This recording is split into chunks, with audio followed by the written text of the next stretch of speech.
Kidney disease and dialysis are significant public health concerns, particularly in Ghana, where access to treatment remain limited. The high cost of dialysis, coupled with shortage of equipment, trained personnel and consumables, often makes life-saving treatment inaccessible to many patients. I'm currently at the renowned unit at the Korle Teaching Hospital with a reportage of a temporal shutdown due to shortage of consumables. Today, patients with kidney diseases can have a sign of relief and also receive treatment because they have been called back in. I will talk to authorities, association president, and also some patients. According to the Public Relations Officer of Korle Teaching Hospital, Mustafa Salifun, clarified that it was due to a breakdown in scheduling of patients for dialysis and not the shortage of consumables as previously reported. However, he emphasized that government has made provision for new equipment to prevent future shortage of essential consumables. We never closed down the dialysis unit. What happened was that last week we had a problem with the schedule that we used to invite our patients to come for their dialysis sessions, and it took quite a number of days for us to be able to resolve it. And then we started inviting them to come for their dialysis sessions from yesterday, Monday, 6th of May 2025. So the unit actually was not. This incident affected some of the patients, not all of them. So within the period, we're running for those who were unaffected, but those who were affected, they had to wait for some number of days before being invited to resume their sessions yesterday. You know, somewhere last year we had a challenge with the machines that we used to do the dialysis, and then also the consumables as well. But the ministry then came in and then supplied us with 30 new dialysis machines and a quantity of consumables that would take us quite a while. So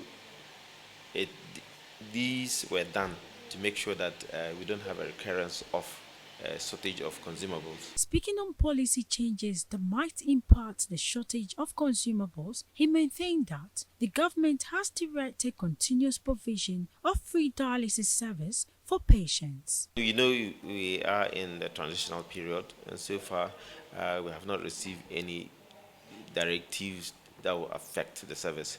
We only receive a directive, which I would say is a positive one. The ministry directing that we should continue to offer the free dialysis service, which they are working towards placing under the Mahama Care, so that a lot more resources can be injected into the provision of these essential services. Mustafa urges the NHIS to fast-track the recovery and redirection of embezzlement funds towards the procurement of essential consumables. Since the introduction of the free dialysis sessions for the patient, the NHIS is the organization that is supposed to reimburse us for the services that we provide to our renal dialysis patients. And initially, they would make upfront payment for the patients to come for the sessions, after which they reimburse again. But now it's running like just the regular patients on NHIS. So we provide the service on credit basis and then submit the claims, and then we are then reimbursed. That is how it's happening. But with that kind of system, sometimes there are hiccups in the reimbursement processes. But it's working well. We hope there will be more improvement so that we'll not have headaches in placing orders for our consumables and other resources we need to keep the place running. According to John, a patient, he had to visit a private facility for dialysis, which cost him 650 Ghana cedis. He further expressed his excitement that the unit is now operational. Since about 3 days today or 4 days today, I'll be shut down. Some of my friends visit private, and I too have visited private. It cost me a lot, it cost me 650 Ghana cedis. Oh, I think the treatment is not bad.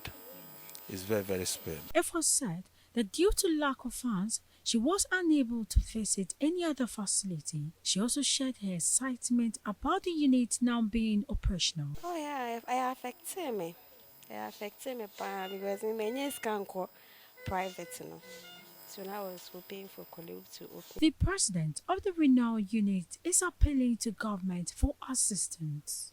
I think, let's call a speed a speed. The government need to come back on the table. They need to pay the realistic price. When you take the consumables, take the dialyzer for alone, it's about 32 euros. The dialyzer alone, and we are using about 5 different set of tools. We have the dialyzer, we have the lines, we have the heparin, we have the injection, the needle that we use, we have the lines that the blood run through. You saw those things. All those things, they are imported. It's not, they don't manufacture it in Ghana here. You know the dollar rate this issue.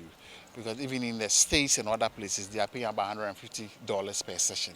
So we are paying about 500 cedis per session. So you could see the prices in a bit inadequate there. So I think, yes, it's not that easy for anybody, but if the governments want to take it up and do the healthcare facility in a way, I think they should be paying the realistic price. If not, then what I would suggest that the government should take up the consumables, buy and supply the hospital, and I think these things will stop. According to the management of Kolebu, they are in discussion with local manufacturers for potential collaborations. Nanajwa Anand, Bullet TV News, Accra.